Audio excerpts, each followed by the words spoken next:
Have you ever wondered what lengths a person will go to for justice? Let me tell you the heartbreaking story of Philomela. In ancient Greece, she was the daughter of King Pandion of Athens and sister to Procne. The tale begins when Procne marries Tereus, the king of Thrace.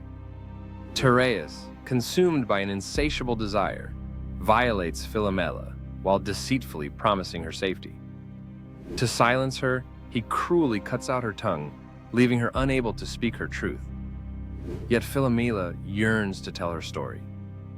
Through her deft hands, she weaves a tapestry depicting her harrowing ordeal and sends it to her sister. When Procne receives the tapestry, horror unfurls. United by their bond, the sisters plot revenge. They confront Tereus and, in a twisted act of retribution, kill his son, serving him the boy's flesh as a meal. As the truth descends upon Tereus, fury ignites within him. The sisters transform into nightingales, forever escaping his wrath. But their tragic tale endures, echoing through time as a haunting reminder of the struggle for justice, the depths of despair, and the strength found in sisterhood.